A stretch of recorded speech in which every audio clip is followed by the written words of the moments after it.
Illegal trade in wildlife species is one of the largest organized crime markets in the world. It's a multi-billion-dollar market. According to the UNODC, wildlife crime now ranks alongside human trafficking and drug dealing in terms of annual profit. Every year, customs services confiscate illegal wildlife products from endangered species. Some of them end up here, at the Natural History Museum in Vienna. We frequently get material that was confiscated by the authorities, for example, at the airport here in Vienna. And sometimes we're asked to identify the specimens because they don't really know which species the object comes from. Those can be artifacts, carvings made of ivory, for example, but also trophies. Trophy hunting is a big market still, and so we are asked to test this and to identify the species, whether it's a legal one or an illegal one. And then sometimes, if it's an illegal one and it gets confiscated, sometimes we are asked if we want to keep the material for our collection. We met Dr. Silke Schweiger, who showed us objects that have been confiscated at Vienna International Airport. These are mostly smuggled by criminal dealers, yet there are also passengers who buy wildlife products or souvenirs on their holidays. Customs officials have found bags made of crocodile skin, snake skin shoes, and trousers made of pythons. The manufacturing of all these items is pure cruelty, causing immense suffering for the animals involved. For these sculptures, snakes are stretched by being forcibly pumped with water, nailed to a tree, and skinned alive afterwards.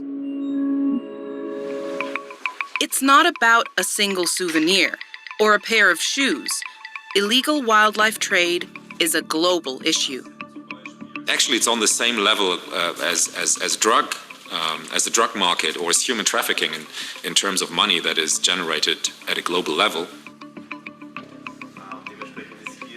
So there's a misconception that wildlife crime is carried out by one hunter who's just hunting, when in reality wildlife crime is a very elaborate scheme. It's well organized, and it's not an individual hunter. It could be an individual hunter actually taking the piece, but he's part of a bigger, a bigger group, and that's really the issue here.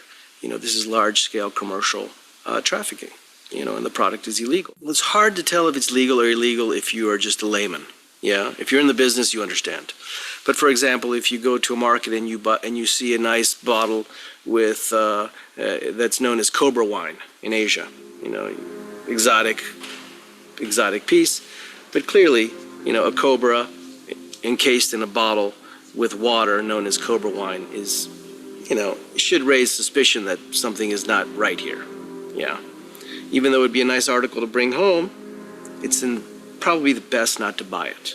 It's most likely sourced illegally, and it's most likely linked to some organization that is illegal. Maybe criminal, but chances are it's illegal.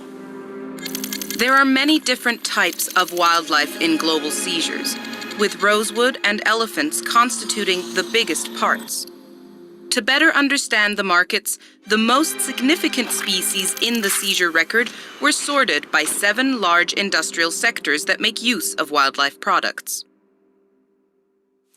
We have been challenged, in particular in the past few years, with one particular species, which is called La Vaquita Marina, which is a kind of dolphin. And we have been seeing how a particular crime taking place on an endangering a particular species like this one, we have come to a point in which, human condition has exploited or overexploited what the resources that we are supposed to have and to keep for generations to come.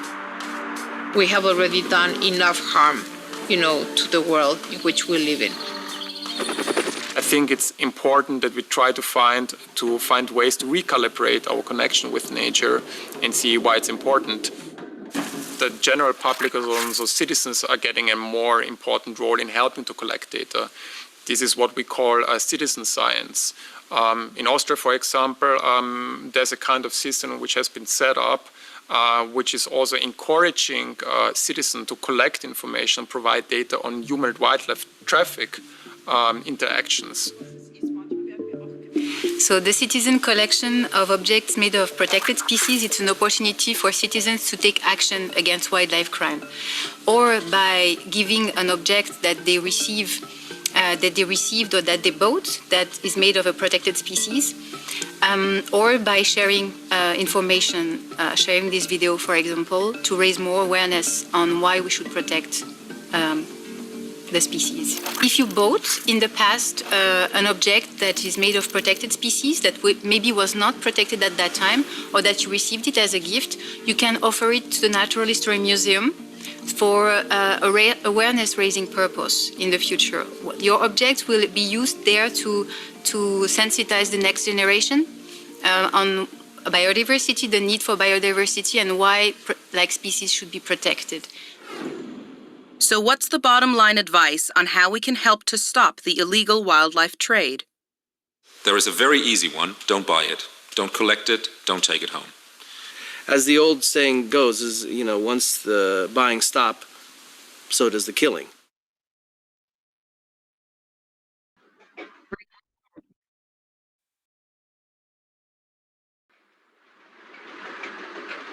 Good afternoon, Doctor. My name is Ahmed Waidat Olajumoke. We are from LAX2026 Group 4. My matric number is 195671. Hello everyone, my name is Muhammad Amir Farhan. My metric number is 177630. Hello everyone, my name is Marina Jeffrey. My metric number is 196319. Hello everyone, my name is Noasma bint Amakane and my metric number is 197833. Hello everyone, my name is Bian Xiaoyi and my metric number is 195698.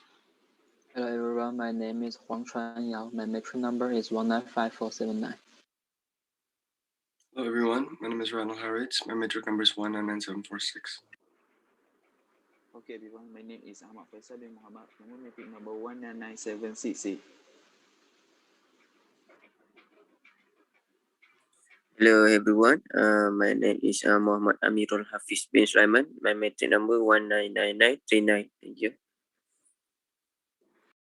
Okay, so today, firstly, I can't on my camera because my camera is broken. So today we are going to share 4 stories, which is exotic food and exotic crime. So my first story is exotic crime, which is Kit, Rania, and Nexim. Can you guys hear me? Yes. Okay, my first story is Kit, Rania, and Nexim. In October, Kit Rania, leader of the sex cult Nexim, was sentenced to 120 years in prison for racketeering, sex trafficking, sexual exploitation of a child, and human trafficking. Meanwhile, a month earlier, Sigram Iris Claire Bofman, Nexim main financier, was sentenced to 81 months in prison for conspiracy. In addition to providing a legal outcome for this case, 2020 has brought us multiple Nexim documentaries, including HOBS, The Vow, exposing even more of the bizarre truth behind the infamous group under the Rania's leadership. Once thought of a pyramid scheme, Nexim was, upon further investigation, revealed to be a twisted and abusive cult with leaders who did things like branding women and asking them to sleep with Rania. At trial, Rania was accused of keeping Nexim members as sex slaves, restricting their eating and preventing them from living. So while my second story is exotic foods, Sanakji live octopus in Korea. The experience of eating live octopus is like going into battle with your food. Of all the adventurous foods we have tried, nothing could prepare us for our first Sanakji experience. Sanakji is Korean for live octopus, and after living in Korea for a year and being challenged by many students, we decided to give Sanakji a try. Originally, we thought it would be like the movie we tried. We tried Sanakji at a fish market in Busan, South Korea.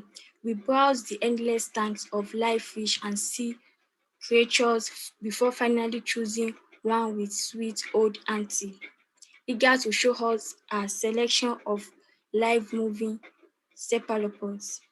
We made our selection. Two small octopi were put into a bag.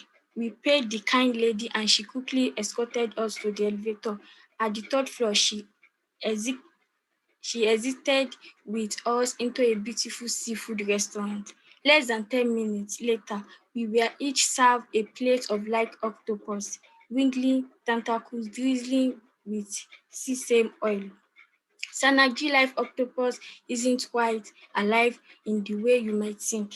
The octopus is chopped up and prepared with light seasoning. The experience of eating live octopus is like going into battle with your food. The active tentacles wiggling up the chopsticks. They stuck to your teeth and the inside of your mouth. The meat is slightly chewing and crunching at the same time. The flavor is so fresh and briny, like the freshest seafood you ever tasted. Since then, we have tried Sanakji a few more times, and I can easily say this is one of our favorite Korean delicacies. If you find yourself in South Korea feeling adventurous and you can get past the fear of putting a moving tentacle into your mouth, we will highly recommend eating live octopus. So that is the end of my story. I'll pass it to Mohammed Farian. Okay, hello everyone. Today I will like to share about my story. Both story is about exotic crime. So firstly, as we know, exotic crime is like you are uh, smuggling animals, smuggling plants, smuggling those like very rare item or very rare things. So today, and I would like to share with you guys is one of the story that have every five animals that walks the land or flies the skies is traded internationally. So according to research 2019 that published in journal Science, so we are talking about thousands of species that are being taken from the wild and sold as food, pets and product in illegal market around the world. So with a little consideration for the ability of species to survive in the long term. So according to the traffic, which is a wildlife tracking in Southeast Asia, uh, they have tracked and record about 900,000 pangolins from 2000 to 2019 that have been traded in Southeast Asia. So over 225 tons of African elephant ivory seized in South Africa from 2008 to 2018, and about 100,000 pig nose turtle seized in Indonesia from 2003 and 2009. So which means the amount is very big. So, according to Director Traffic World Wildlife Trade Monitor Network in Southeast Asia, not a day goes by without a wildlife seizure taking place in Southeast Asia, and all too often in the volume that are jaw-dropping. Seizures are certainly commendable, but what must be are the many basic enable factors that drive and fuel illegal trades. So this is what the director said. So my second story is about same thing, exotic, but this is in Malaysia. They are smuggling about about birds, I think. Yeah. So I would like to share this story. First one is about they have operate about 5 operation in fortnight. So they have uh, traced about 156 white robe shamas corpses. I don't know what is this. This is just a specific bird's name. So Perhilitan is a national park peninsula Malaysia. Arrest Bangladesh national at Kuala Lumpur Airport, which is KLIA, carry about 35 black pond turtles into a suitcase, which is an illegal action that we arrest. So the men that have arrived from Dhaka, Bangladesh, has been charged under Wildlife Conservation Act 2010 and released on bail pending trial. So the bail of 12,000, which is 2,790 USD, was paid by Malaysian national for the press for the birds arrested, so that they have that, like I mentioned just now, they have 5 operation. So the 5 arrested could face penalty up to 850,000 ringgit for the illegal trade market. So there's nothing much that I can share. That's all from me. Thank you, guys. So we like to have a vote. So anyone? I'll go first. I think I'm gonna vote for Rohingya stories. I'm interested in both of the stories. So yeah, either one. But I think I'll go for the story. Which story, Farina? Sorry. Actually, I'm interested both of the story, but I think more on the first one regarding the crime, Yeah. the trafficking and all. Thank you, Farina. What about others?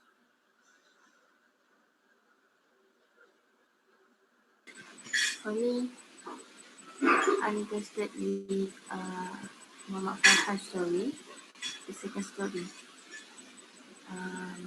I'm working for the second story of Muhammad Farhan. Thank you, Asma.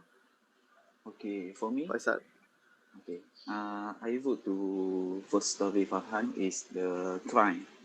I very interesting your story Farhan, and we can more than to your interesting. Okay, thank you. Thank you, Faisal. I would like to vote on Rohidat's octopus food because I like it. Tapi I've never tried one alive. That's it. Thank you. Thank you, Rehan.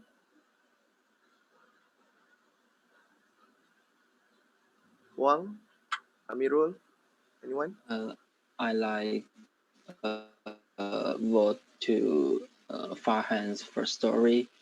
I get more interesting in than for the other stories. Thank you. I vote the Robit, the first story. I very interesting. So yeah, I vote the Robit first story. Thank you. For me, I vote Farhan's first story is very interesting. Thank you. Thank you. So we already have all the voters, which is my first story. Yeah. Thank you all for the joining the meeting and the video. So before that, I would like to say Dr. Aini cannot attend this meeting because they have a family, one of our family members have passed away. So that, yeah, thank you. Thank you, everyone. Have a good day. Thank you. Thank you, guys. Thank you. Guys, bye. Assalamualaikum.